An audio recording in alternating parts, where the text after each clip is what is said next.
مولوی حضرات حیات مسیح کا عقیدہ ثابت کرنے کے لیے بعض آیات سے بہت دور کا استنباط کرتے ہیں۔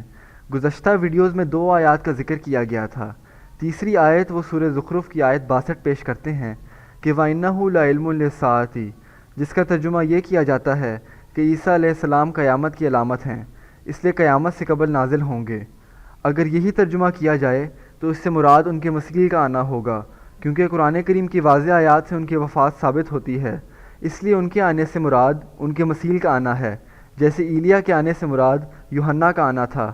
لیکن ایک اور بھی مفہوم اسی ضمیر کے ساتھ لیا جا سکتا ہے جو تاریخی واقعات کے عین مطابق ہے کہ مسیح علیہ السلام یہود کے لیے ایک قیامت کی نشانی تھے، چنانچہ 70 عیسوی میں تیتوس رومی کے حملے میں وہ تباہ و برباد ہوئے اور یروشلم سے نکال دیے گئے، گویا ایک قیامت ان پر برپا ہوئی۔ اس آیت میں ضمیر کے مختلف مراجع بیان ہوئے ہیں۔ بعض علماء کے نزدیک یہاں نبی کریم صلی اللہ علیہ وسلم مراد ہیں۔ یہ زیادہ بہتر تفسیر ہے، کیونکہ خود نبی کریم صلی اللہ علیہ وسلم اپنی 2 انگلیوں کو ملا کر فرماتے ہیں کہ بعثت انا والساعۃ کہاتین، یعنی میں اور سات اس طرح اکٹھے مبعوث ہوئے ہیں۔ بعض نے اس سے مراد قرآن کریم لیا ہے جو قیامت کی نشانیاں کھول کھول کر بیان کرتا ہے۔ نبراس اور فیض القدیر میں مقاتل سے روایت ہے کہ اس آیت سے مراد امام مہدی ہیں، پس یہاں بھی ضمائر کا مرجع مختلف بیان ہوا ہے، اس لیے اس سے حیات مسیح کا استدلال کرنا دور کی کوڑی لانا ہے۔ حیات مسیح کی ایک اور دلیل حدیث سے دی جاتی ہے جس میں مسیح کے نزول کا ذکر ہے اور کہا جاتا ہے کہ نازل ہونے سے مراد آسمان سے اترنا ہے۔ یاد رہے نزول کے ایک معنی کسی عظیم الشان یا فائدہ مند وجود کا پیدا ہونا بھی ہے۔ سورہ طلاق آیت 11 میں اللہ تعالیٰ فرماتا ہے قد انزل اللہ الیکم ذکر رسولا، ہم نے تمہاری طرف رسول اللہ صلی اللہ علیہ وسلم کو نازل کیا۔ اسی طرح لوہے کے نزول کا بھی ذکر ہے اور چوپایوں کے نزول کا بھی ذکر ہے اور لباس کے نزول کا بھی ذکر ہے۔ یاد رہے عربی میں نزیل مہمان کو کہتے ہیں، کیونکہ مہمان معزز ہوتا ہے اس لیے اس کے لیے نزول کا لفظ بولا جاتا ہے۔ بعض گھروں پر منزل لکھا ہوا ہوتا ہے۔ کوئی مولوی یہ معنی نہیں لیتا کہ پہلے کوئی آسمان پر جائے پھر اس گھر میں نازل ہو، بلکہ یہ مراد ہے کہ معزز مہمان اس گھر میں آتے ہیں۔ احادیث میں کثرت کے ساتھ نبی کریم صلی اللہ علیہ وسلم اور صحابہ کے لیے نزول کا لفظ بولا گیا ہے، بس اس سے بھی حیات مسیح کا استنباط کرنا جائز نہیں۔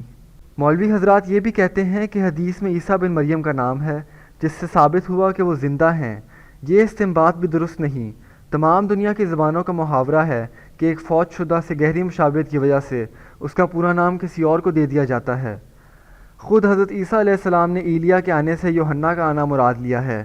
کسی سخی کو حاتم طائی اور بہادر کو رستم کہہ دیا جاتا ہے۔ اکثر والدین اپنے بچوں کے نام انبیاء اور اولیاء کے نام پر رکھتے ہیں، پس وفات پانے والے شخص کا نام کسی پیدا ہونے والے کو دیا جانا یہ ہر قوم میں کثرت سے پایا جاتا ہے۔ چونکہ عیسیٰ علیہ السلام وفات پا چکے ہیں اس لیے ان کے آنے سے مراد ان کے مسیل اور بروز کا آنا ہے۔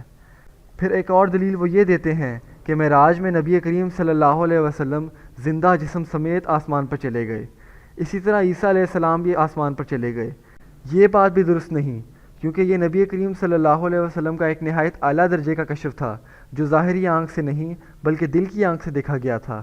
قرآن کریم فرماتا ہے ما کذب الفؤاد ما رأى، کہ آپ کے دل نے جھوٹ نہیں کہا جو اس نے دیکھا۔ صحیح بخاری میں لکھا ہے ثم استيقظ، پھر نبی کریم صلی اللہ علیہ وسلم جاگ اٹھے، یعنی خواب سے بیدار ہو گئے۔ معراج میں جو آپ صلی اللہ علیہ وسلم نے دیکھا اس کی تعبیر کی گئی، اور تعبیر ہمیشہ خواب کی ہوتی ہے۔ مثلا آپ نے بھڑیا دیکھی جس کی تعبیر دنیا تھی، آپ کو شراب اور دودھ کا پیالہ پیش کیا گیا، آپ نے دودھ لے لیا تو کہا گیا کہ شراب لے لیتے تو امت گمراہ ہو جاتی۔ دودھ کامل غذا ہے، یعنی آپ کی شریعت کامل ہے جو فطرت کے عین مطابق ہے۔ مشہور روایت ہے کہ الصلاۃ معراج المومن، اگر معراج جسمانی تھا تو نماز پڑھنے کے ساتھ ہی نمازی کا جسم آسمان پر اٹھا لیا جاتا۔ معراج ہمیشہ روحانی ہوتا ہے اور نماز کے ذریعے بھی روحانی ترقی ہوتی ہے۔ معراج کی روایات تو خود وفات مسیح کا برملا اعلان کر رہی ہیں، کیونکہ نبی کریم صلی اللہ علیہ وسلم نے بڑی تفصیل سے انبیاء کے حالات بیان کیے ہیں، مگر کسی جگہ بھی نہیں فرمایا کہ باقی انبیاء کی تو روحیں تھیں، عیسیٰ علیہ السلام جسم سمیت تھے۔ ویسے بھی روحوں میں جسم کا کیا کام؟